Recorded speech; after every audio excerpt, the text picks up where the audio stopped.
This is The Wheel Weaves, a Wheel of Time podcast with no spoilers. Hey book friends, I'm your host Annie, and I'm the one going through this series chapter by chapter. As always, there's no spoilers past the chapter we're covering, and that means it's totally safe for first-time readers. I'm joined by my co-host Brett, who's a longtime fan, and he's guiding me through this journey. We'd like to thank and acknowledge a new executive producer level patron. So thank you so much to Sean McGuire, who joins the ranks of Brandy and Aaron Kirkwood, Andre the Man in White, and Chad Welsh. And before we get into things today, we just want to thank and welcome Rory Whaley and Sarah Quill to the Wheel Weaves Patreon team. Thank you so much for your support, and we really want to thank you for your generosity. In this episode, we're talking about chapters 4 and 5 of The Fires of Heaven. Yeah, so chapter 4 we have Twilight, and chapter 5 is Among the Wise Ones. Sure Yeah. is. And these are kind of like, there's some things happen. Sure. You know, some stuff and events. It leaves some room for some speculation and discussion. Yeah, okay, good way to put it. Thank you. Yeah, always with the positive spins over here. Yeah, because even I was like, oh man, what even happened this chapter? Like, I don't even know, but... Asandre's butt naked. Right, okay, there's some good stuff to talk about. There's some stuff that happens. Yeah. So let me kick it off and then we'll get into it. Let's do it, yeah. So this one is a little bit of the world building for the Aiel that we get a little bit of a hint in chapter 5. Okay. And that's with the Styra. And that's how it was pronounced in the audiobook.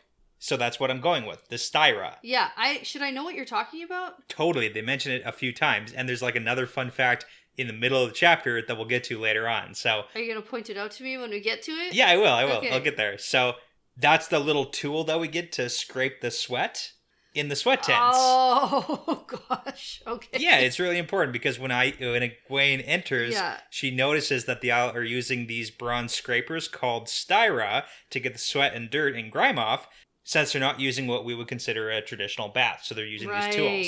Okay. Okay, so here's the fun fact. The styra are based on something called the strigil, which was basically the same tool described that was used to scrape off dirt, sweat, and oils in ancient Greek and Roman bathhouses. Okay. So it's like an actual thing. Now, the neat part, strigils were commonly used by people engaged in vigorous and physical activity, like athletes and soldiers, to help clean themselves because there'd be like a lot of buildup of dirt. Yeah. So that's the same thing with the Aiel, because they're all basically physically active and soldiers. But they weren't just practical, there was also cultural significance to them in ancient Greek and Rome. So strigils were often found in tombs and as offerings at burials, and representations are typically found on vases and pottery. And there's a secondary meaning for the word strigil, which is wreath or tiara, because some strigil were literally found in burials, worn like a tiara across the forehead. Okay. Yeah, and that's a fun fact that it comes from a real thing, so there you go. All right. Just some fun information on where that comes from. I wonder if people were buried with it because it was, like, personal. Like, I bet you don't, like, share something you're, like, scrubbing your body with. Yeah, so it was that too. And then Yeah. typically, like, wealthy people would have their servants scrape the sweat off of them with the strigil. Of course. So, of course yeah. they would. But, like, that was for the rich people. Of course. Yeah, of course. Yeah, okay. But, I mean, we don't get Avienda here doing the scraping of sweat off the wise ones. So, No, there's not differences. quite. Not yeah. quite. She just has to get the tea. Yeah, and she does a terrible She's bad job. at that, too. Good segue. Let's get into these chapters then. Okay, so last time we were here, we were in Ruidian. We got introduced to Rand having a meeting with the chiefs. Yes. The clan chiefs. Yeah. And then we also got Matt doing some drinking and some gambling in Ruidian. And getting a lucky lady. Getting Getting lucky with a lady. with a lady. That's right. Yeah. Yeah. And so they were doing stuff in Ruidian. Awesome. Yeah. All right. And so we're actually going to pick up here with Rand continuing to do some stuff in Ruidian. So chapter 4 is called Twilight. Probably because it happens at Twilight. Yeah, I would assume. I noted that in the last chapter, Matt was talking about how it was just getting dark. Yeah. So that could be applied in the whole Pale Shadows thing. Yeah. And I mean, also he was talking about like the Jack of the Shadows, and there was like, I'm not really sure.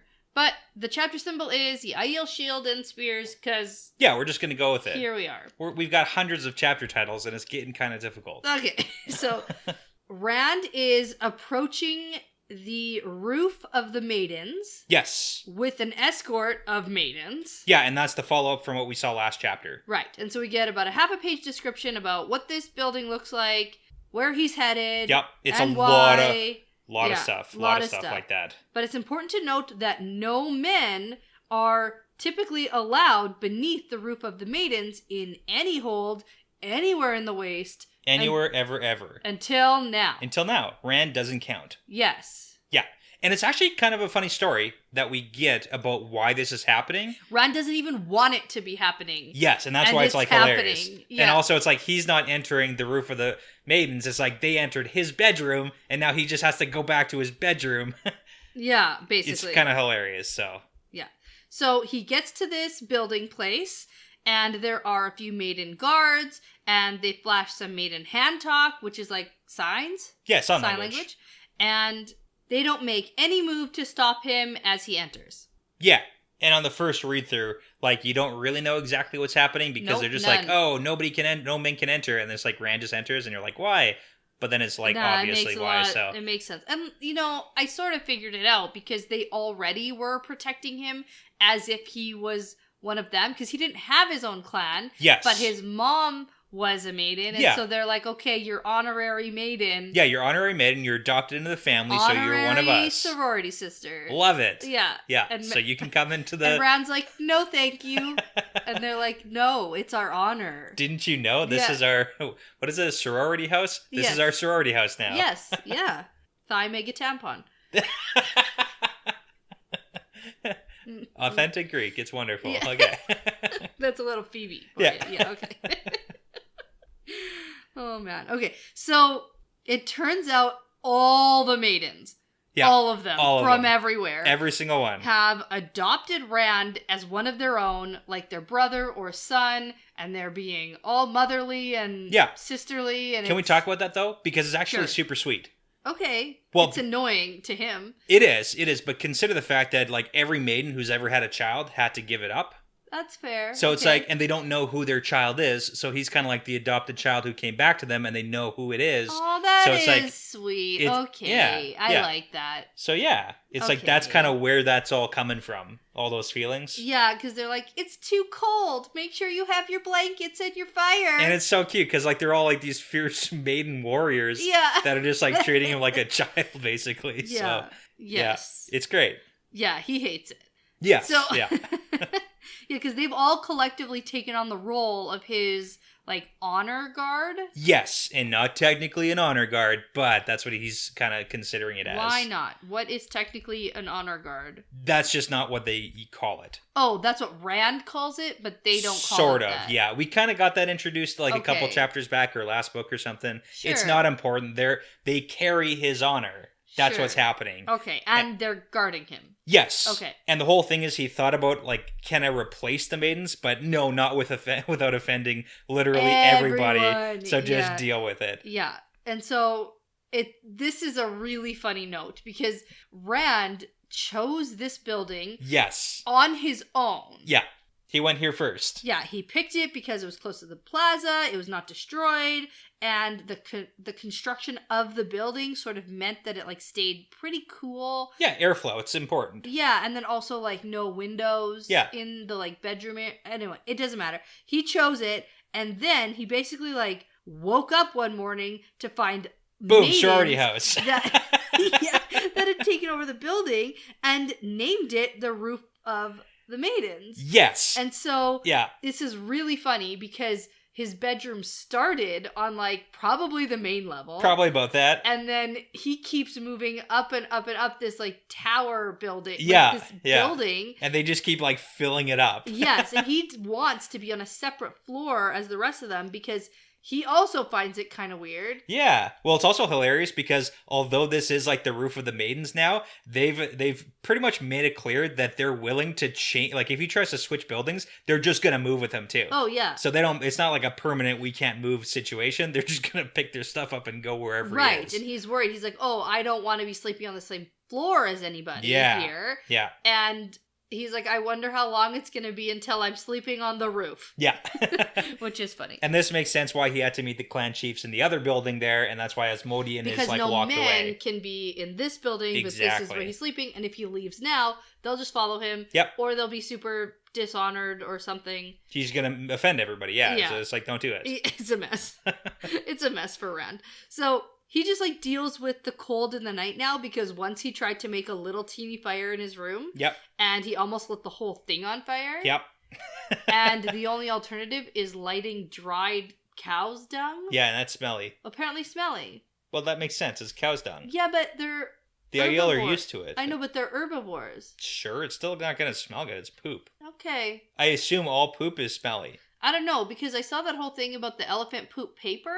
Yeah. And but that's like reprocessed. Yeah, but they not really. They basically just soak it in water. Gross. Okay. Like, there's not really much to it. Because it's mostly just fibers from the plants that the elephant ate. Okay, I don't know enough about poop to be I don't know. I feel like I need a hashtag poop fact. Poop facts. Okay, that'll come next time maybe. Yeah. I could do that. I could look up some poop facts. Because I just thought that the dried poop wouldn't be maybe when you light it. Yeah. Maybe that's where it gets smelly. Because like wood on its own typically doesn't smell like anything. And then you light it and there's a smell. Yeah, that makes sense to me too. Maybe lighting it on fire makes it smelly. Anyway, he chooses to be cold instead of smelly. Yeah. Or on fire. Or on fire.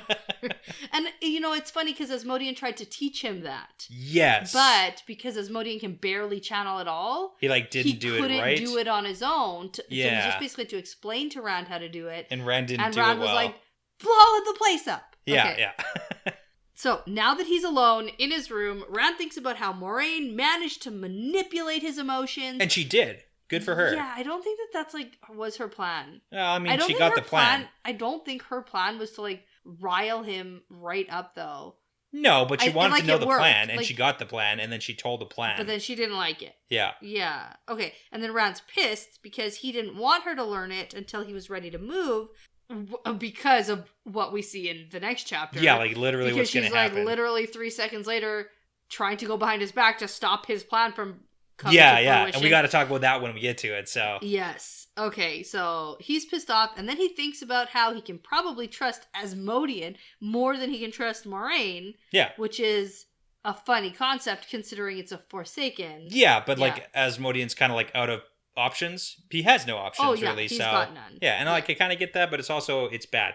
Bad communication all around from everybody involved. Yeah, so Rand thinks about how there has to be a way to stop from going crazy because of the taint, and he thinks about how Asmodean said there's no way to do it. Yes. So this was a really interesting segment for me. It is. And I want to know, though, how soon after the whole taint thing happened did the Forsaken get locked away? Okay, good question. So from what we know so far, it went LTT with his 100 companions, went and sealed away the Dark One and some of the Forsaken, and at that moment was when the taint backlash happened, and then all the men went crazy. So most of the Forsaken were locked away in and around the same time from what we can. Yeah, that's what maybe I wanted to know. But the only exception to that would be Ishamael, who clearly was not. Okay, but I'm just thinking about Asmodean, who would have zero idea about it. So he might be super old and really powerful. Yeah. But this whole taint on Sidene thing is new to him. Yeah, we don't know the specifics. And I was also just thinking here that you've got a good point that just because he is old and, knows a bunch of stuff that was relevant in the Age of Legends doesn't mean he knows everything. They're not all-knowing people. Yeah. And yeah, exactly. Yeah. So, which leads me to my next point, that Rand totally thinks that there has to be a way to fix it, and I agree. Yeah. And fix it, or he uses the word cleanse for the first time. So that's good. I like that word. I think that that's something that's going to be, because I needed a word for it, because I kept on being like, oh, the men can't go crazy. Yeah. We got to stop this. You got to clean your taint. Clean the... okay. You got to clean the taint. God, you're so gross. Got to cleanse the taint. Are you 12? Well, Does sometimes. that happen? Are you 12? It's pretty funny, though. Yeah. Well, last episode we went on a whole rant about Dawn dish soap cleaning the oily taint. So, like, okay. It works. It works. Anyway, so Ron thinks there has to be a way to cleanse it. Yes, okay. Cleanse. I Yeah. like that. Okay. Yeah. So, I agree. And I've been saying this the whole freaking time. You have. Like, from the beginning. Yeah. So, guess who enters next? A woman, probably. Yeah, it's Avienda. Yeah, it is. And he was not expecting this because he hasn't seen her apparently in 10 days. Yeah, so we kind of have like a timestamp because last time you had asked how long they've been in Ruidian, and we didn't really know, but here we get at least 10 days. Well, at least probably, that. so. Oh, and we figured it was probably closer to a month or two. Yeah, exactly. Okay, so Rand also notes that Avienda has on a silver necklace. That he didn't give to her. Oh, and he feels a stab of jealousy. Mm-hmm. Yeah. Because he figures someone must have given that to her because she's not one for wearing jewelry. So who else is trying to court Avienda? No one. No one is trying to court Avienda. Okay. So where'd you get it? I don't know. Maybe she just, like, found it and liked it. Okay. Maybe she's trying to just, like, be a little more like a wise one. Oh, or maybe it's her weapons that she had to melt down that we get later.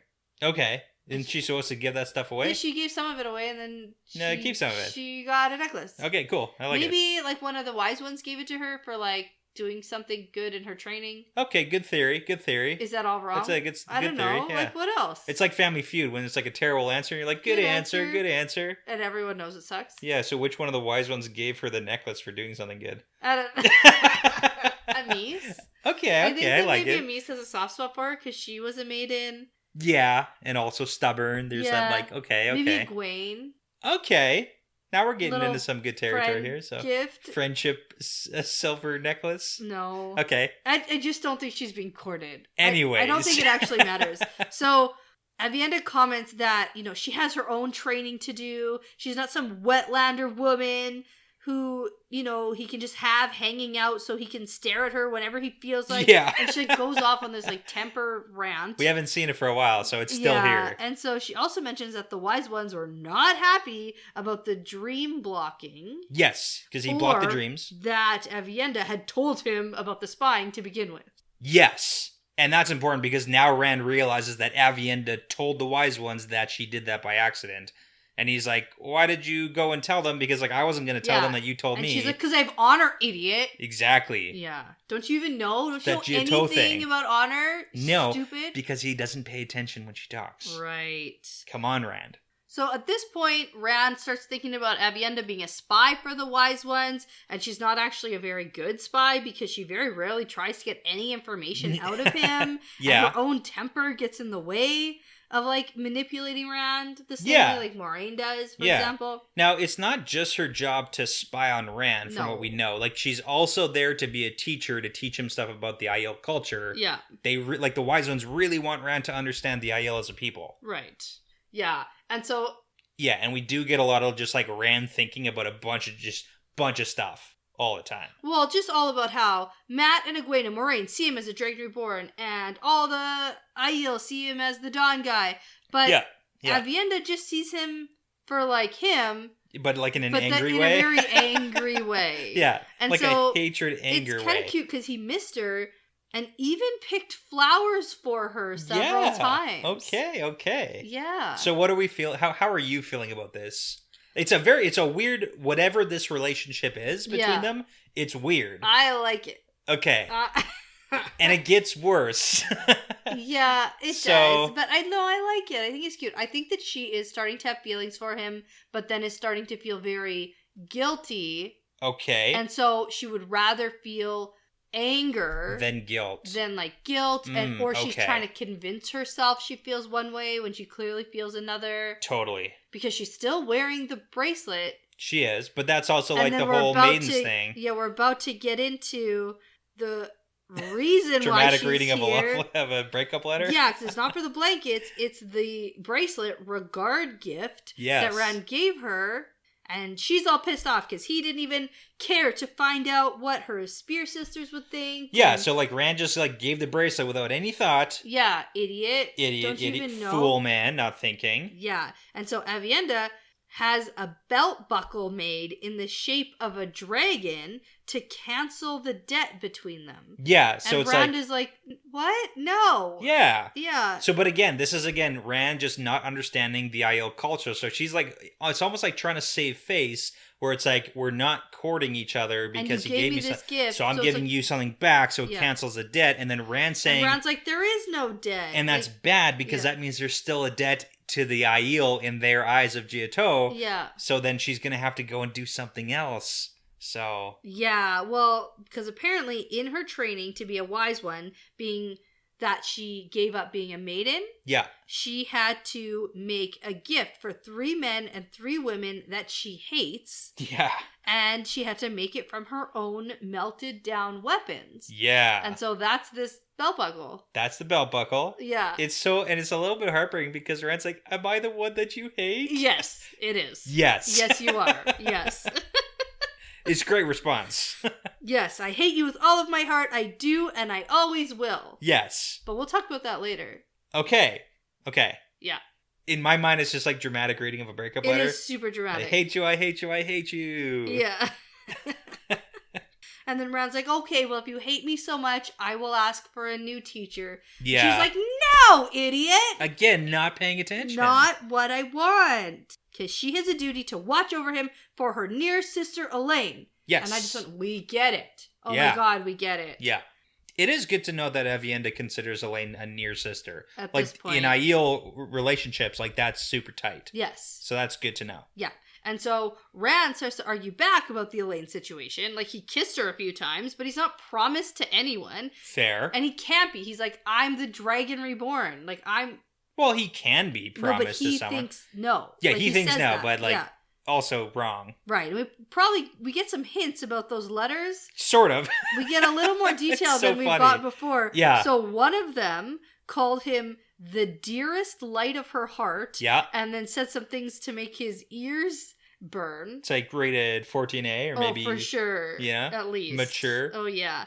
And the second letter called him a cold-hearted wretch, and she never wanted to see him again. And I said, no wonder he's confused. Plus, with like, I think it's been Egwene and Aviendha who've been saying Read like, the letters. read the letter. She means every word. Yeah, and he's It's like, no. it doesn't help at all. And Elaine has done not a very good job of communicating which letter. Yeah, well, it's Yeah. funny because she wrote the second letter in the carriage ride on the way to the boat or whatever it was. Right. Back in Tyr. I think that's when she like physically Yeah. wrote it, or like I don't know. right before. Yeah, it wasn't great. But also in the dream world, when Elaine was like, tell Rand I meant what I said in the letter that ...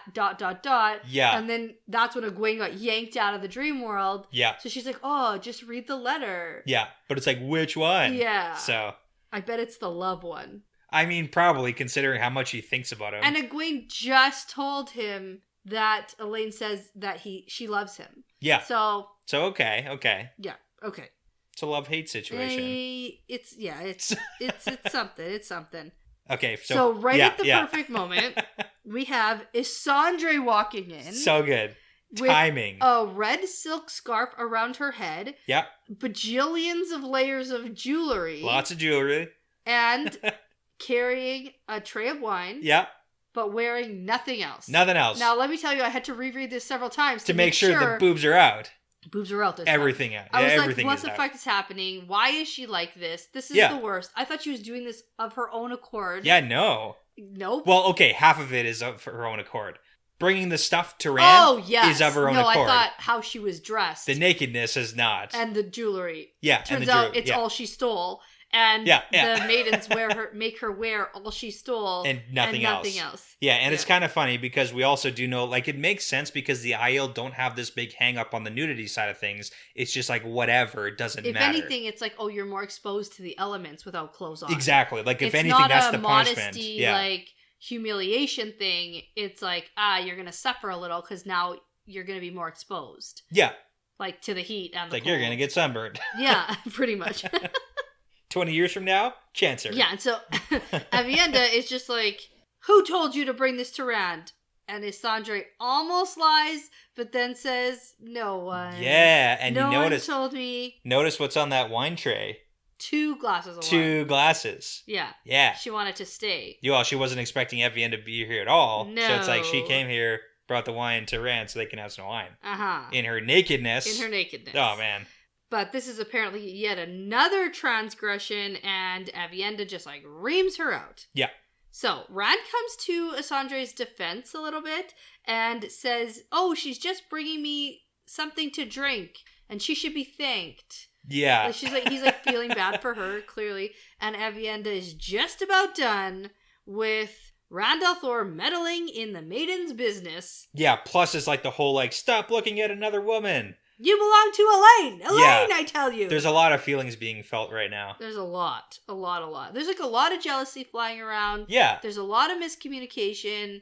Everyone's confused. Everyone's got their own, like, you know, goals. And even with Rand, we kind of get it again. It's like he doesn't want anyone to, like, get, you know, spotted as a dark friend because that's going to open up a whole other can of worms. God, so that's just like such a problem because Rand has some thoughts about how he killed a woman once. Yeah. Even though she meant to kill him. Remember which one that was? The one with the, in like Mirandi by a campfire. Yes. I don't know who those guys Kill were. the woman first. She was the most dangerous one. Right. Yes.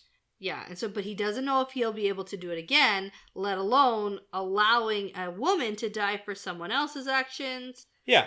And so he's kind of in a bad spot. He can't reveal the truth about the Dark Friends, Kadir and Asandre, and like maybe the rest of the peddlers too. Like he doesn't even know. Yeah, and we talked about this too. Like, are all the peddlers Dark Friends? And it's like, Rand doesn't know. Maybe they all are. Maybe most of them are. Like, there's no way to really tell right now. No, and the Aiel probably know, though, because they have a suspicion about them, but, like, nobody's really saying anything. It's all in the dark right now. Sounds like a mess. It does. It's complicated. Better bring your brooms. But, I mean, how about this whole, like, Rand can't kill a woman business? It's kind of like the whole Lanfear dilemma. Yeah. Yeah, he had the exact same issue with Lanfear. It's like, oh, she's a Forsaken, but she's a woman. Unless he's in immediate danger, okay, I think he will be able to. So it's like, it's not going to be like, okay, but he's not going to go chop the head off another woman just like out of the blue, just because. Okay, yeah, no, that's probably like a sane thing to do, though. Like, yeah, probably stop chopping off anybody's head for no reason.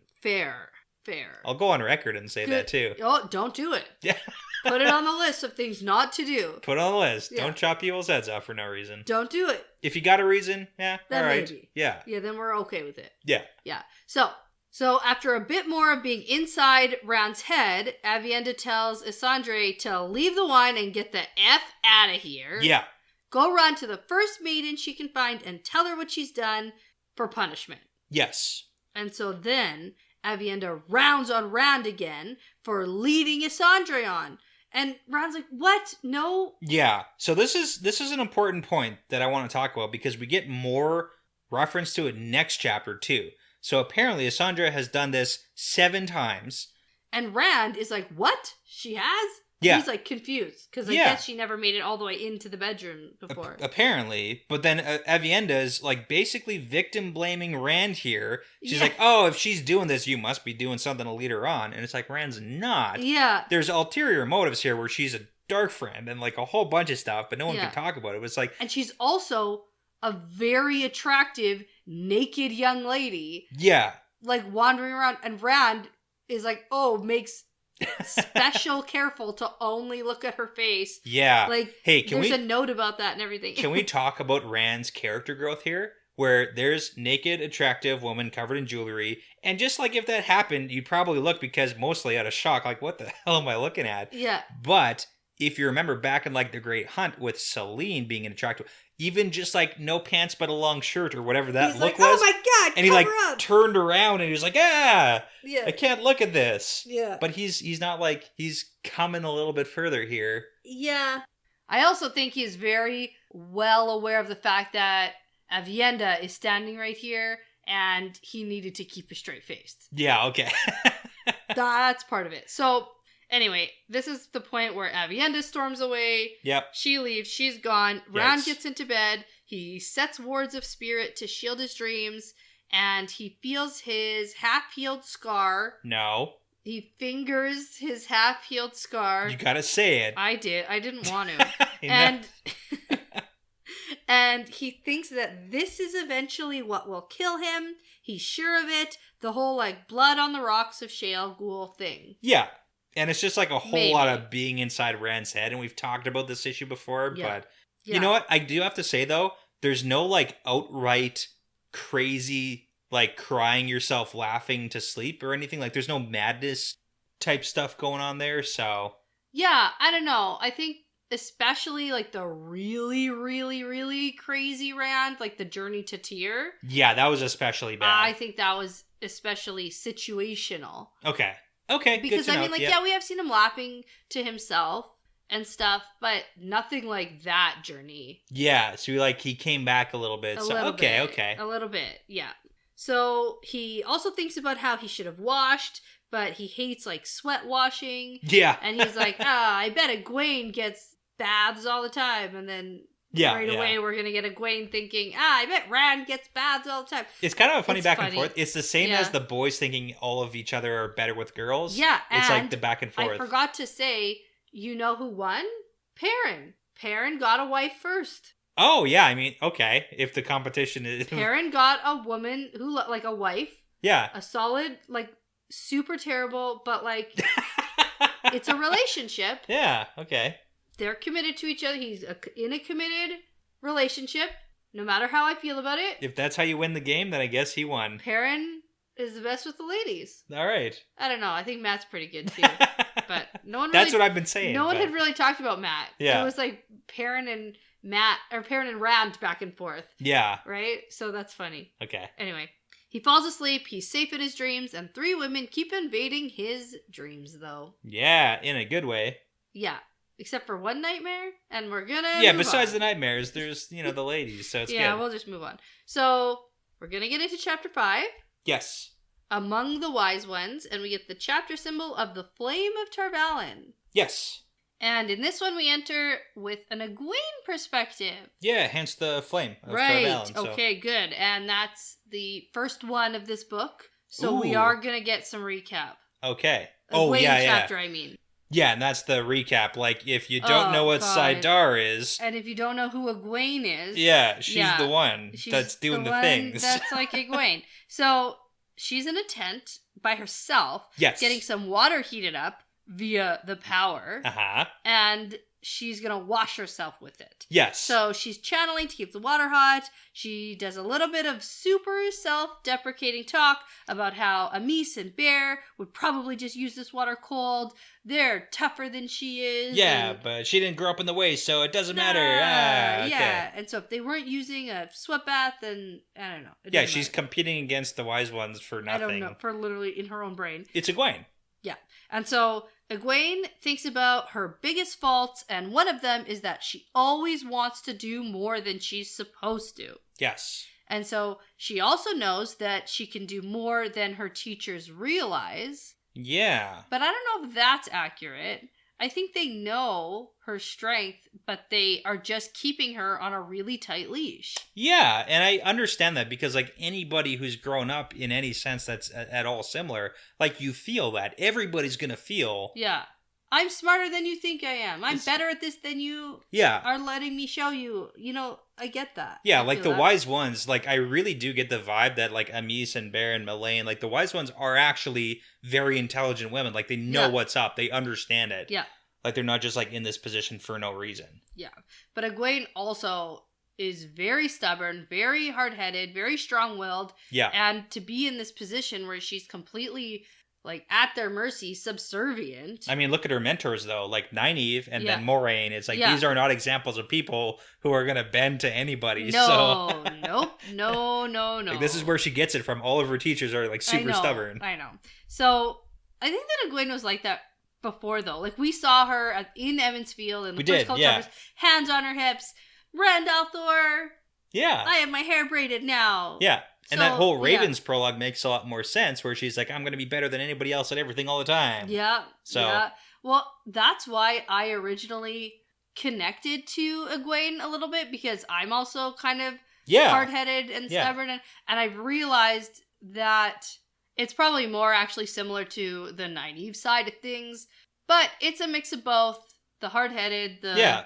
You just don't like it because I called you naive from the very beginning, so. Yeah, and she annoys me, and it's because it's like everything I don't like about myself. Yeah. Yeah, So, yeah. It makes sense. Yeah. That's me being very vulnerable right now. Yeah. Admitting that. Okay. We all know.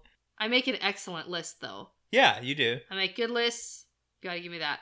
So, at this point, Guy Shine enters. I still don't know. Do you even know? Guy Shine Enters the tent. Yeah. And I mean, you could say it any way you want to. I will. But she's here to tell Egwene that Amis has sent for her. Yeah. To join them in the sweat tent. And Egwene's like, bah, bloody Rand Dragon Althor. He probably gets copper tub baths all the time, and I can't even have one in peace here by myself. I have to go sit in the dumb sweat tent. And the maidens jump like serving girls, and he probably has a real bed too. And it's like, it's all wrong. It's all wrong. It's funny. So then we get a recap on Egwene's entire situation, in case you forgot. Yep. She's learning dreamwalking from the wise ones. She has to do whatever they say, or they won't trust her, and they won't teach her. And she's pretending to be an Aes Sedai, and she's acting like an apprentice beside Avienda. Yeah. It's the whole thing. And they head out. That's like basically 2 pages of this. So. That's the whole thing. Yeah. So the Guy Shine and Egwene kind of have a weird interaction here because she keeps on like goading almost. Yeah. Like she's prodding. Can I say it? Super inappropriate questions to be asking. Oh yeah. Wildly inappropriate. Like, don't be asking this. And it's like she knows that she shouldn't be asking this, probably. She just thinks that this woman is like legit a slave. And she's trying to, like, befriend her or something like that and get more information. She wants to see if this woman is going to crack. Yeah. That's, like, really what she's testing It's here. also kind of weird because we got introduced to the bleakness last chapter where the Aiel who throw away their spears are succumbing to the bleakness where it's like, oh, your life is crumbling before your eyes, basically. So what's happening with the Guy Shine is that some of the Guy Shine are basically refusing to, like, take off their white robes after their year and a day of service is done. So they're just continuing to be Guy Shine forever because it's almost like they're reverting to the original state of what the Aiel were. Well, that's what Rand speculated, yeah. Yeah, but like that's kind of the idea that's happening here. Right. So Egwene is being super inappropriate and like asking prodding questions. There's also that like Stockholm type, not Stockholm. Stockholm is when you're like kind of in love with your captor. Yeah, which was actually disproven. Like none of that's actually real. Okay. Yeah, Stockholm syndrome is like a bunch of baloney. Yeah, turns out. Interesting. Yeah, I'm like 90% sure that I'm right about that. Yeah, I'm I'd pretty actually sure like it was to like read just a little bit about that because that would actually be very interesting. It's like none of that's true. Okay. Yeah, I'll look into that. But in terms of this, it's almost like you get used to this way of life, and whether or not you like it or you feel it necessary to continue, sure, like something happens like mentally where they snap and they're like, no, this is what I need to do. This is better than going back and trying to be part like whatever it is. Yeah, it almost seems like a mental disorder, like they almost right. No, I get that. Anyway, so Egwene, being super inappropriate, keeps asking her what her name is. Yes, yeah. So she says it's Cowinde or something. Yeah, Cowinde. Cowinde. That's probably the least right That's probably the least right. And she just says, like, I'm Guy Shine, and Egwene's asking her if she's a maiden, what clan she belongs to, all these, like, very inappropriate questions. Yeah. And it's making the Guy Shine even more uncomfortable. She, like, folds in on herself. She, like, crouches down. She, like, hides herself. And she's like... So here's the piece, though. As a Guy Shine, you're not supposed to talk about that kind of stuff. Yes. Yeah, so it's making her really uncomfortable. Yeah. And Egwene just keeps going. And then the Guy Shine is like, listen, I can't tell you any more than I've already told you. And if that displeases you, then punish me. Yeah, but I ain't saying anything else. Yes. Okay. So we also here get a little bit of a funny tidbit about Vienda shoving a bunch of flowers into Egwene's hands. Yeah. And Egwene's confused. She's like, I thought Avienda liked flowers. Why did she give me these ones? Yeah. And it's because Rand gave them to her. Yeah. Yeah, because Egwene saw Avienda looking at the flowers thoughtfully. Yeah. And Egwene is like, hey, what's that? Avienda's startled and embarrassed and is like, you have them, and runs away. That's a good catch, yeah. Yeah, I like that. So the Gaishan leads Egwene towards the Wise Ones' sweat tent, and we get that the Wise Ones refused to set up in Ruidian. Yeah, and they've been here for a while, so the Wise Ones are kind of and I mean, this is big too. So Egwene's mad about it. Well, yeah, but it's Bear who's the one who's like, we're not going in, and Melaine and Amis, I don't know if caved is the right word, but like they're taking her lead on it. Mm-hmm. So it's just like something to note about the power dynamic of the Wise Ones. Well, it's also interesting that these 4 Wise Ones are like sticking together so tightly. Ooh, you said 4. Is it? Oh, the one died. Yeah. Oh, I assumed she was still there. I totally forgot she got died. murdered by the Drakkar. I totally forgot that happened. Oh my god, I can't believe you did that. Yikes. So sad. Okay. So these 3 pour one out. are sticking together, but we do get mention of like other Wise Ones. We do. Who are like still hanging around with their own like septs or clans or whatever. Oh yeah, we get a new name of a Wise One later. Yeah. So, okay. But I just find like that yeah. part interesting. Yes. So Egwene enters the sweat tent. We get some recap about the descriptions of the Wise Ones. Bear, Melaine, Amis, and Moraine are there. Okay, so there are 4 in there. Maybe that's where That's where you got it, but it's also your brain forgetting that the one died. But sure. Okay, I also got a note. Bear is old and wrinkly. Sure. She can't channel. Yeah. And then Amis and Melaine can both channel, and they look less old. Yeah. Almost like an Aes Sedai Ageless Race, but not quite. Yeah, so. Yeah. Okay. And then we have Moraine in there, looking all regal, even though she's naked and sweaty. Yep. And then Avienda's in there, pouring the water on the rocks. Yes. Now, Egwene notices that Avienda has been switched recently. Yeah. She's got some marks. She was punished for spilling the beans on the Wise One spying on Rand. Yep. But this seems to have been from something new. Yeah. So, like, switching, it's a thing. Yeah. It's physical punishment. Yeah. And besides the switching one, I do love the Aiel punishments here. Like run the whole 50 laps? Well, the run 50 laps, but it's also the one where you dig holes and you have to fill it in the same holes you just dug. Yeah. So it's like basically like it's manual labor. It's for like nothing. just for nothing. There's no point to it. Yeah.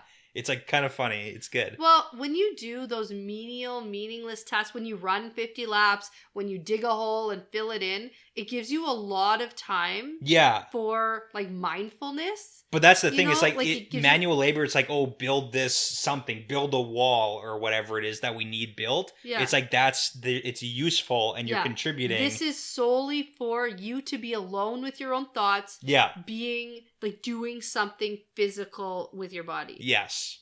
There's a point to it. Like I get it. That's why I like it. I like it. It's great. So Egwene enters and gets scolded immediately for dallying and not coming right when she was called. And now we get to pick up on the conversation that's happening in here. Yeah. So Melaine is in the middle of telling Moraine that the Aiel follow Rand, not the tower. Yes, love it. And Amis adds that there may be a time when the Aiel serve the Aes Sedai again, but that time is not now. Yes, this is great. I love the fact... Suck it, Moraine! Love it. So you love this? I like Moraine, but I love the fact that the Wise Ones are not caving to Moraine because she's an Aes Sedai. You know, I'm not for anything Moraine is doing lately. I don't like how she's handling it. I feel like she's panicking. She is. Oh, she's panicking and she's not thinking through everything she's doing. In my opinion, it just feels panicked. She feels anxious. To me, I just don't think that. And it's like she's someone who has like a control issue where she needs to know all the details so that she can plan, and she's getting no details from Rand. Yeah. So it's like, how do I plan if I don't know? I need to know. I need to know. I hate this. This is so bad. And instead of like looking on the positives and being like, okay, this is probably for the best. I'm going to have faith in the pattern. And it's like, no, I need to control the situation. And she's like losing her grasp on her own like control of everything that's going on. Yeah. And well, think back to Emmons Field when she was like, you want to join? Sure. Part of the pattern. Do you want to join? Sure. Part of the pattern. Yeah. Oh, Tom's coming. Everybody's coming. Why not? Why not? And even Land's looking at her like, what is happening Part here? of the pattern now. She stopped doing that. Yeah, she did. Doesn't think it's part of the pattern anymore. Doesn't think it's part of the pattern. It's like, the pattern's not up to you, Moraine. Yeah. So, hey. A little bit of philosophy there. She's losing her marbles a little. She's unraveling a little bit. Yeah, there you go. There you go. Unraveling. Yeah, okay. Yeah, I get it. Okay, you got it. So, because threads. Yeah. Weaves. Yeah, cloth. cloth. You got it. Fabric. Yeah, you got That's it. great. Okay, so this is where we get introduced to another wise one. Yes. Bear isn't the strongest-willed wise one, turns out, because that belongs to someone else. Yes, Cerelia. Yeah, even though she can barely channel at all, she is, like, stubborn. Yes. Okay, so since we're in Egwene's perspective, I just have to point this out, that she still has the preconceived idea that's a little bit Aes Sedai based, where why does channeling at all have anything to do with your strength of will? Yeah. Like, they're not correlated. Why are we even talking about it? Mm-hmm. But it's just like a mentality. Good point. Yeah. Good catch. Yeah, I just gotta highlight that. Yeah. Okay. I have an issue with it. Got it. So, now we find out that Moraine has for sure told the wise ones about Rand's plan. Yes. And Moraine is sure that his plan will just be a freaking disaster. Yes. Plus, it's going to ruin all of the White Tower's plans. And that's the key. Yeah, and so this is what Moraine is up to. Yes. She is wanting the wise ones to stop Rand from taking all the Aiel across the Dragon Wall, and this doesn't go well for Moraine. And then this is where Egwene is like trying to jump in to support Moraine, and Bear puts her in her place real fast. Yeah, and also like Egwene's wrong. I am 100% on point with the wise one's opinion of what's going on. Oh yes, and Moraine tries to play the whole, well, this is gonna be bad for the Aiel too. It'll be like the Aiel War all over again. And it's like, let's take a look at history here, because Aiel War wasn't that bad for the Aiel. The Aiel War is pretty great because it. they won it, and they did exactly what they set out to accomplish. And they got a whole bunch of loot. So this is the point. It's when she's talking about, like, this is such a bad plan, the wise ones straight up say, like, anybody who submits to Rand is going to be fine. Yes. As in, we're just going to put the foot down on everybody else. Because the tower's problems are not the wise ones' problems. No, because Moraine even tries to tell them, oh, he will lose everyone on the other side of the Dragon Wall. Yes. And they're like, so? And what's your point? What's your point? Who cares? Yeah. I don't care. I don't care about those tree killers. Like, I don't care about them. If they don't follow Rand, they don't follow Rand. We do. The end. Plus numbers. So one thing that's really funny is when way back when in Eye of the World, and it's just, I remember this so vividly because when we first started this journey on this book series with you, it's like, it's so funny to think what was said in the first book that is so important later on. And that's when we found out that only 4 clans of essentially the 13, but really only 12 Aiel clans were part of the Aiel War.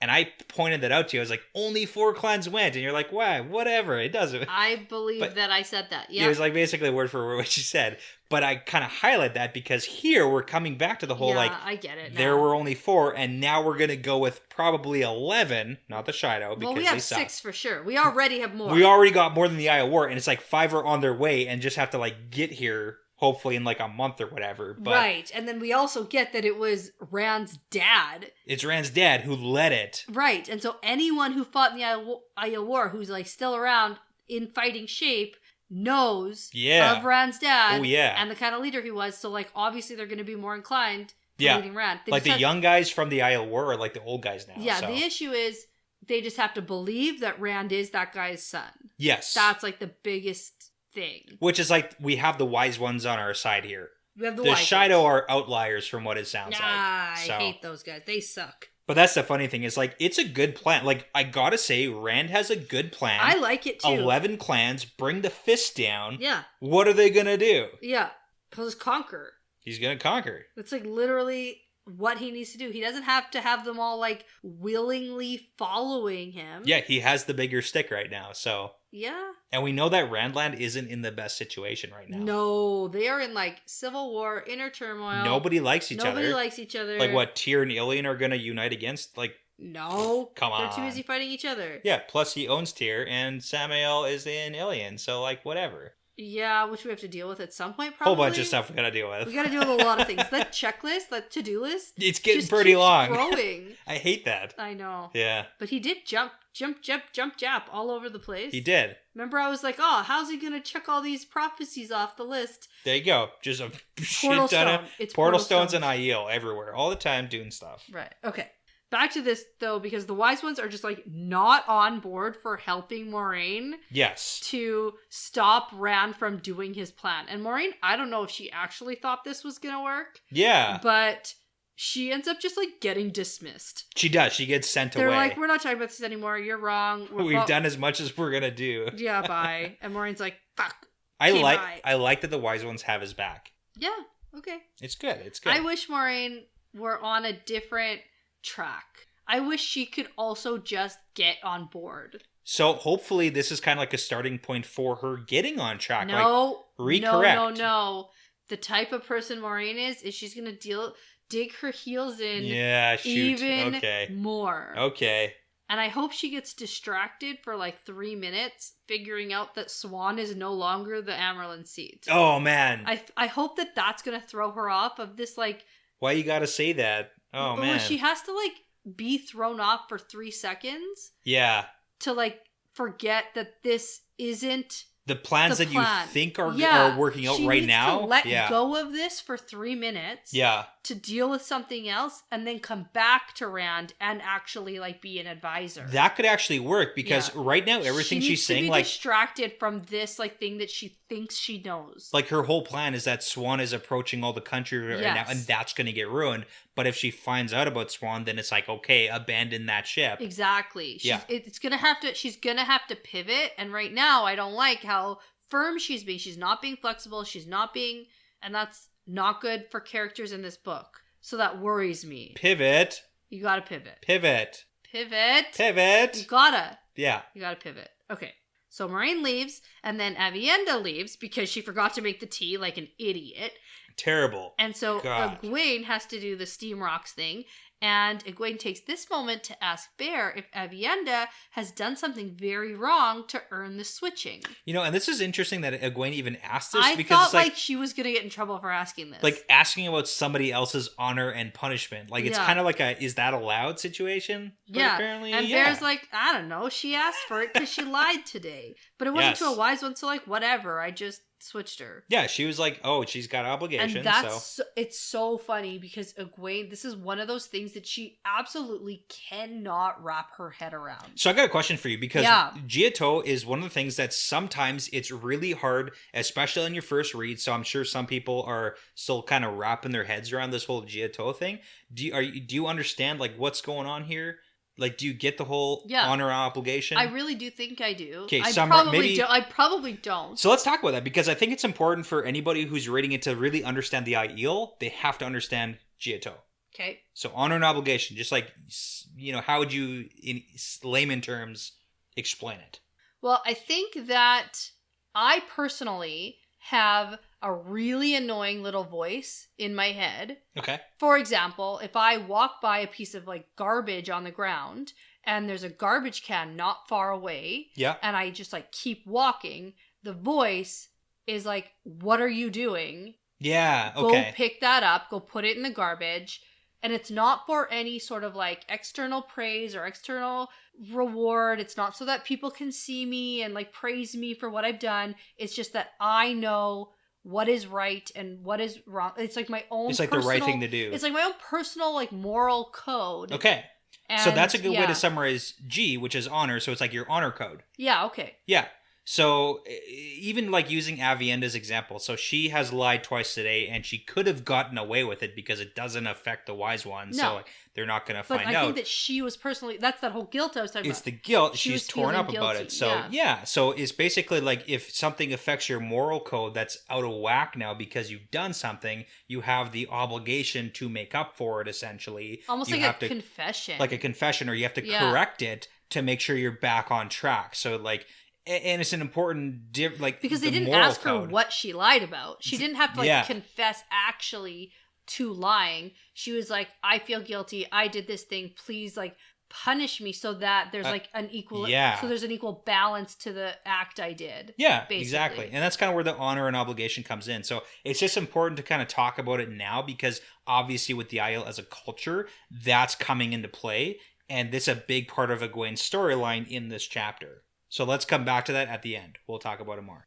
Okay, but do you want to ask me what I think she lied about? Right, twice. Yeah, twice. That's the thing that trips me up. Because I know for sure she lied about telling Rand that she hates him. Yeah, I knew you were going to say that. I knew it. Okay. So she doesn't hate him, and I'm always going to hate you for that. I think that, like, is that lying twice? I hate you with all my heart, and I always will. Is that 1 and 2? Lies? Okay. I mean, it sounds like that would be the... I know for sure that's one of them. Okay. Because I don't think she hates him. I think she loves him. I think that it is the situation. Okay. I think it is a situation where the, like, enemies become the lover. Is she... Okay, so not if enemies, but, like, the two people who are like, oh, I can't stand that guy, and now we have to do a school project together. Shoot, you fell for each other. Yeah, and then you fall for each other and you love each other. Yeah. Yeah. Is she aware of it consciously? Yeah. So she's aware that and that would be like why That's she's aware why she that keeps the lie. yelling Elaine at his face. Ooh, okay. Because I think she's feeling guilty for the whole and I think that's why later. Well, and she Elaine's the asks near Egwene, sister. Yeah, okay. When she asks Egwene later, do you think any one of you Wetlanders would be open to having a sister wife? Okay. She asks that later on. She does ask that. And I think it's because she's starting to. We're getting heavy into it. So. Yeah. Okay, so if that was not 1 and 2 lies, what would the second lie be? Maybe we didn't see it. Okay, I think that's a good answer. Yeah, maybe we didn't see it. Yeah, I don't know. I like it. Okay. You know what? Good answer. Actually, though, because I mean, it's Family Feud, so who knows? It could actually be good. Okay. So Bear changes the subject and tells us that there are more lost ones. Yeah. AKA Tinkers. Yep. Coming into the waste than she can ever remember. They're fleeing Randland because of all the crazy stuff happening over there. Yeah, Civil War and all that. Oh yeah, and apparently some Aiel have turned to joining them, the ones that have the like bleakness. Yeah, so this is huge. So this is an opposite of Aram situation. It's like Tinker become, warrior, whatever you want to call it, with Perrin. Sure, yeah. Now you've got Aiel reverting back to being Tinkers. And I know that they're not, there's the Shine Aiel and all that. But you get what I'm saying. Yeah. So. And so there are other changes too, because the maidens have let a man come beneath their roof for the first time ever. Which terrible. Really seems to piss them off. Yeah, and the worst part about the clan chiefs is that the clan chiefs are acting up. They still ask them for advice, but they don't even tell the wise ones everything that Rand says to them. And and what they say to Rand, it's like, that communication line is down, so... Oh, yeah, because they're like, oh, what did Rand say? And they're like, ask Rand. And then they ask Rand, and Rand's like, ask them. Shove it. Yeah, so they're annoyed because they don't get that anymore. And this is also the first little instance of the Bear's advice about Bael, about staying away from him or killing him or marrying him. And we get that a little bit later on, so okay. So... Avi returns, and now we're going to get to the good part, because Amis asks Egwene how Rand would take it if Avienda asked to sleep in his sleeping chambers. Ooh. And Egwene is like, it's just not proper. No And she way. probably takes out a fan and fans herself. Probably. Like, oh my goodness. In the sleeping. It's just and not you know proper. what? Rand would also probably think. Rand exactly would think, oh my god, this isn't proper. Yeah. Yeah. Basically naked in front of her. Yeah, and so he would sleep fully clothed. Oh yeah, 100%. Oh yeah. And so I think it's nice that they are asking Egwene. I think specifically because of the culture difference. I mean, okay, so hold up. They ask her, but then they're still gonna go through with it. Well, so yeah, because she didn't straight up say no. Yes, that's true. She wasn't like, oh, Rand would say no. This would be terrible. Right? Yeah. Egwene says maybe, and then so they ignore her. Yeah. Right? Like that's basically like that's if she had straight up been like, I know Rand. This is going to be terrible. This is going to be bad. It's going to turn him against you guys. Like, if she had been straight up about, I know this, then I think they would have taken that into account. Okay. But she was too wishy-washy and too just, like, shocked. They were like, never mind. Yeah. And so... this whole situation is like, I love the fact that they're like, oh, men are strange and, wetlanders, and Rand we is don't an get idea. it. We don't understand, so we need some advice. And Aviendha definitely doesn't want this to happen, and she actually says so. I will not, but she also said she wouldn't to spying on him and is teaching doing him, that. So. and she's doing it now. Yeah. So she says she doesn't even want to be there when Rand summons that flip skirt Isandre to his blankets again. And to be fair, she doesn't have any skirts on to flip right now, so I don't know what that's about. Jelly monster. A little bit. Jelly. Oh my god. Okay. She's jelly. And so Egwene is shocked. What? Isandre? She's being summoned to Rand's quarters? Rand would not. What are they doing? Oh my goodness. And so Bear has had enough of this. Yeah. And just gives Yeah. Aviendha probably the closest thing we've had to a pep talk. Also, there's so much wrong information that's just crossing paths here. Yeah. It's so much. Everything that everyone is saying, everything's wrong. Really? I don't know. Well, it's like the whole Aviendha's talking about Isandre being summoned to Rand's chambers. Yeah, okay. And Egwene's not sure of Not stuff, and the wise ones, understanding. and it's a whole bunch of... Okay, yeah, I get that. Okay, so then this is where Bear is like, Aviendha, it's good that you're finally letting go of your emotions. Yeah. Yeah, that's great. Let it out. If you're gonna be a great wise one someday, and you're gonna have to go and do this thing you don't want to do. And then we get a comparison of fighting your fate to channeling Saidar. And that's actually good. Because this is in Egwene's perspective. Because she knew that she had to embrace it fully, surrender to it, and then she could control it. Similar to what Aviendha's gonna have to do here. With her emotions. Yeah. Okay, sort of. And I mean with channeling too. And with fate, they're just do it, embrace what's gonna happen, and guide what you can. Yeah. And you know what? Moraine should probably take a little hint here. Oh, right. Yeah. So they ask Egwene if she thinks Rand will actually allow this to happen, and she admits that she doesn't know. She doesn't know him as well as she used to, and Aviendha would have to have a pretty good reason for wanting to sleep in there. And they're like, okay, well, then we'll think of a good reason then. Yeah. But they're also very confused because they're like, ugh, young men, when I was growing up, back in my day, excited to have a young woman share their bedchamber or whatever. Yeah. So it's a very back in my day situation. So. Yeah, but it's also a different culture. Yeah. So. Yeah. Anyway, so now that this topic is settled, the wise ones tell Egwene that it's still several nights until she's supposed to meet with Nynaeve. Yes. So she has her nights free until then. Okay. As long as she doesn't go to Tel'aran'rhiod by herself. Yes. And then we get a summary of what's been happening with the Tel'aran'rhiod stuff. Yeah. Finding other people's dreams. And that's what they do want her to practice finding people's dreams. So it's don't enter Tel'aran'rhiod, but do the thing where you practice finding people's dreams. Good, because she did find Ruarks for practice once. Yes, and it's also this is controversial because from the description of it, it's the wise ones helped her do that whole find Ruark's dreams, but it doesn't seem like Ruark was aware that that was a thing that was going to be happening. Well, it's kind of weird too, because everything that we've got in the past about entering someone else's dreams, it means it leaves you completely vulnerable. Yeah. And I think that they wanted to teach Egwene that lesson. Probably. Because she went into Ruark's dreams, and turns out Ruark sees her as just a little girl and could control her, with her pigtails and playing with a doll. Yeah. And she basically had to be rescued from that situation. Yeah, and that's what I'm saying. But Egwene hates it. And she's worried that oh my god, it seems like Ruark might remember some of the things from that dream. So that's why I was saying so she's embarrassed. I mean, it doesn't seem like Ruark was necessarily in on that. He doesn't know. It's but it's one of his wives, and it's yeah, I get it. So the wise ones do want Egwene to keep practicing that. Finding Elaine and Nynaeve's dreams. Yes. She needs to improve her skills. And they also think it would be good for Egwene to see what her friends, quote friends, really think of her. This is a dangerous game. Yeah. It's oh my god, I don't actually want to know what anybody actually thinks. It's going to be bad, I assume. Yeah, once she knows what Nynaeve thinks of her, it's going to probably be similar to the Ruark situation. Yeah. And then the whole Elaine thing, she's she'd probably see me the same. Maybe not. Okay, yeah. I don't know. I don't know. I guess we'll see. I don't want to. I actually hope I get to see it. I don't know if we will though. Okay. Yeah. It's a little plot point, so it's maybe. tiny. But... Yeah, but so before they all leave, Mullane?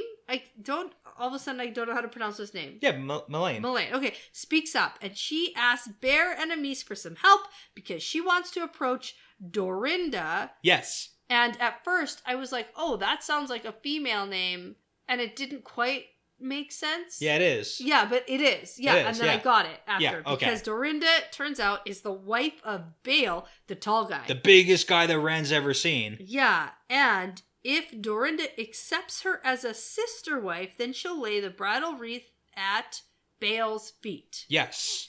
And I just said, is this more Ram stuff? Because, we got a bunch of maidens running off to marry. Okay. Is this a little bit of Rand influence? Maybe. I like that. This is another whole, wedding situation, so... Yeah, but they're all super excited for her. They're giggling and laughing cute, and jumping up and down, and they're so excited for her. It's also funny because they think, if Dorinda accepts you as a sister wife, then it's not going to be up to Bale to decide. Yeah, basically. You're basically in. Yeah, it's funny. And Egwene still thinks this is so weird, and she has an absent thought about, I wonder if there's any Aiel who have, one woman has two husbands. Yeah. We haven't heard anything of that yet. Yeah. So I don't know. Yeah. So the wise ones leave, and then Aviendha and Egwene are left alone.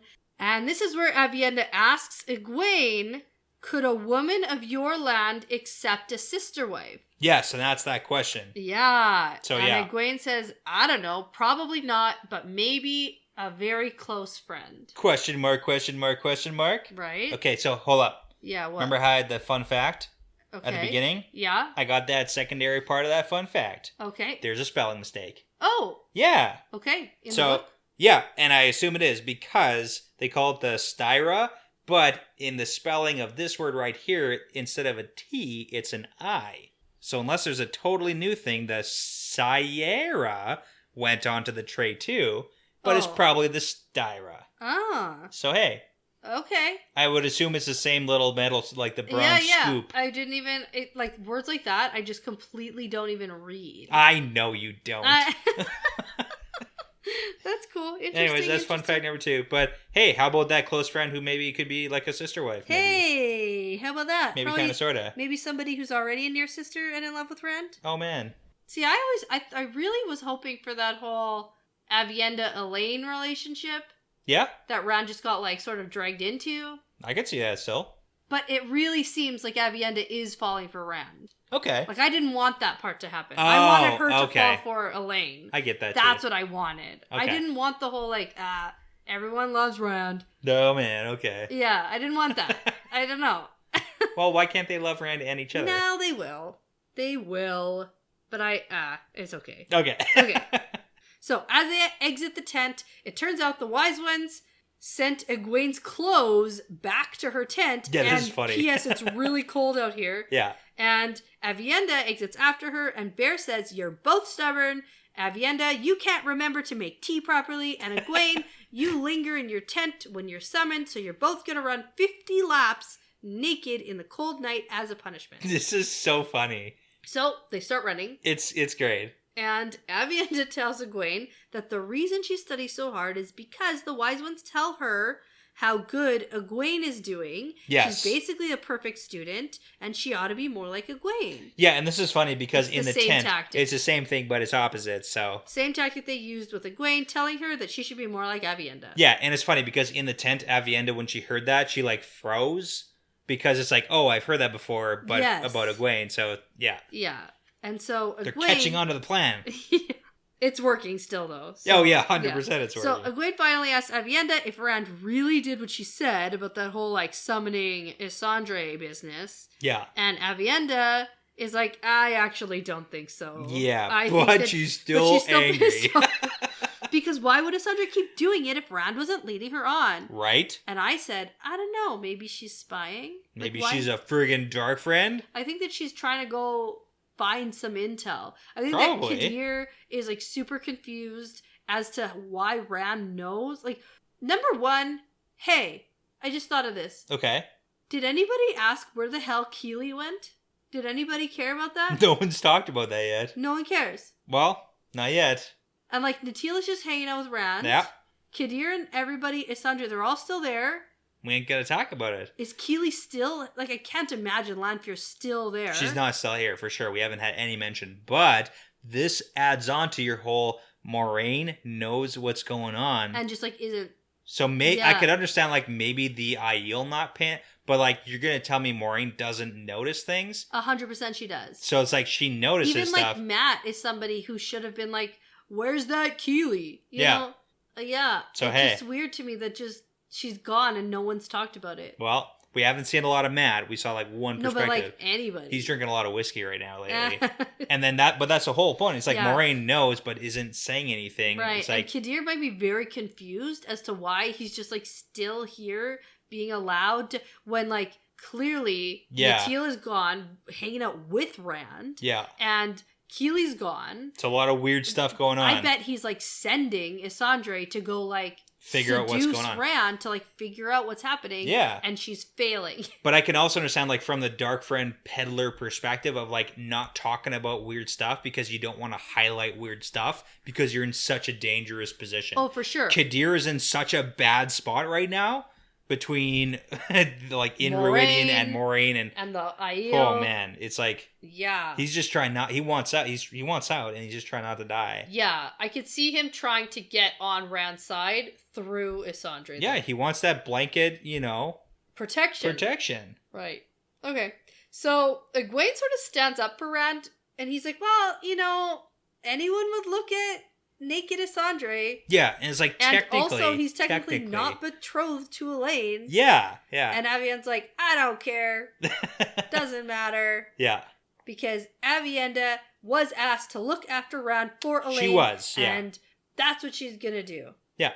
And I also appreciate... Like, yeah, also, like, if Rand wants Elaine... I appreciate that because the Aiel, and from what we've seen, it's like the culture clashing here where, like, they really don't understand. Men can say no. It's just not common. It's not common, and the women ask, right, for the marriage, and it's like vice versa from what Egwene knows. Yeah. But she's also from a spot where both parties, and it's okay, I'm not an expert in, like, the whole polygamous relationships, but... Oh, you're not? I'm not, but good. I feel like we have watched enough bad TLC shows that it's like we know that all parties should be involved in the decision-making of the polygamous relationship. Well, personally... Even if I didn't watch any TLC shows, you should know that. I personally believe that a relationship can look like whatever the people in the relationship want it to look like, as long as everybody in the relationship is happy. And the rest of it is Nunya. That's all I care about. And so, yeah. Yeah.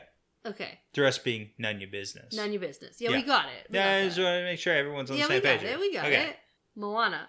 Yeah. Yeah, okay. But this is the bulk of the problem here, is, like, Avienda and Egwene are not really... They're kind of talking past each other on the whole cultural differences. Oh, for sure. It's never gonna work, I don't think. I don't think they're ever gonna fully understand...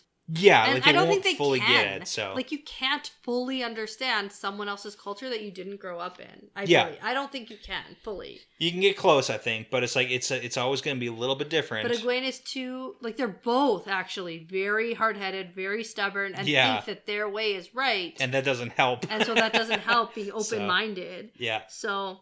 Now we're on the topic of Avienda sleeping in the same bedchamber as Rand. Yes. And Avienda's like, well, I've slept next to men on raids. I've even shared blankets with them. It's not really an issue. Like, it's not a sexual thing at all. Yeah. And Avienda notices that Egwene won't bathe in a sweat tent with men either.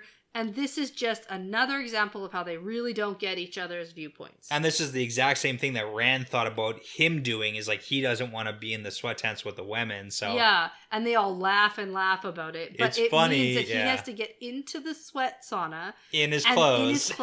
Then undress, and then dress in his clothes in the thing, because they're all going to be there. Which is why he didn't, like, do that last night. And he doesn't want to show them his wiener. Oh, man, it's just, hanging out, so... Oh, man. Okay, so...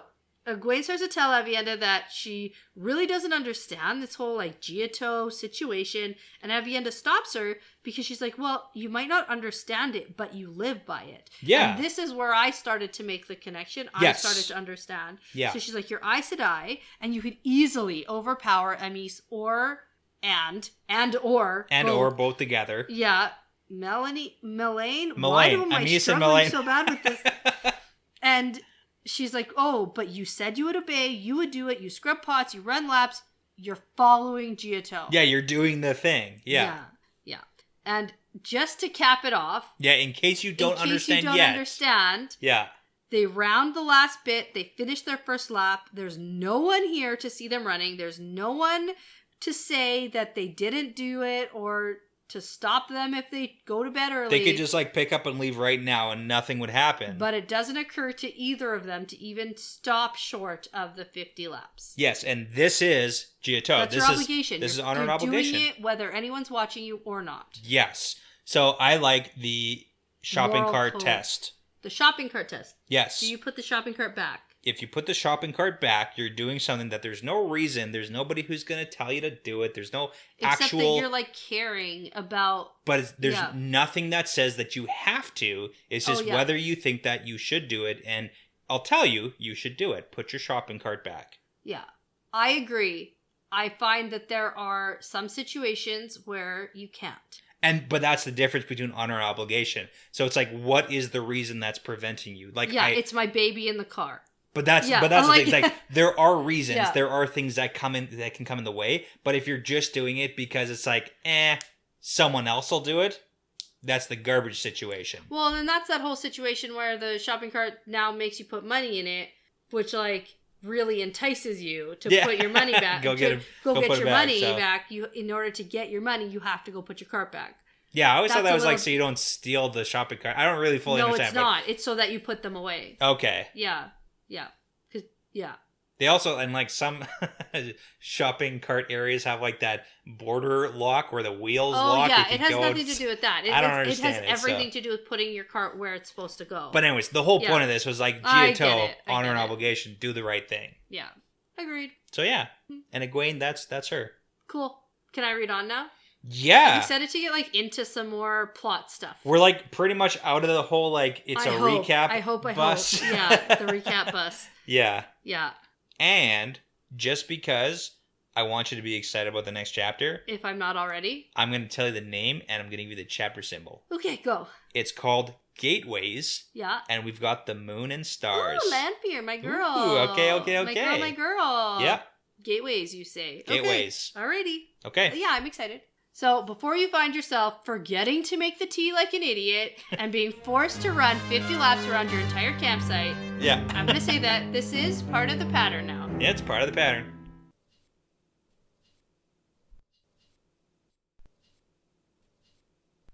That's all for now, but until next time, thank you so much for listening to this episode. The Wheel Weaves is hosted by Danny and Brett, edited by Danny, produced by Danny and Brett with Passion Socks, Mozyme, Moltude, Benjamin, Michelle O'Brien, Jamie Young, Cody Fouts, Giannis, and Megan Smiley, with music by Audionautics.com. If you're interested in supporting us and helping us to make really great content, you can head over to our Patreon at patreon.com/thewheelweavespodcast. And you'll also get access to some really great bonus content like early access to our regular episodes, bonus episodes, unedited video episodes, access to our live recordings, monthly Q&As, and more like stickers and keychains. Don't forget to find us on social media. We're on Instagram and Twitter at The Wheel Weaves Podcast. We'd also love for you to join the conversation over at our Discord, and you can find the link to that in our bios on those social medias. We'd love for you to tell a friend about us. Referrals really are the best compliment. We'd love for you to leave a review and subscribe. That really does make a huge difference. Thanks so much again for listening. This really is part of the pattern now.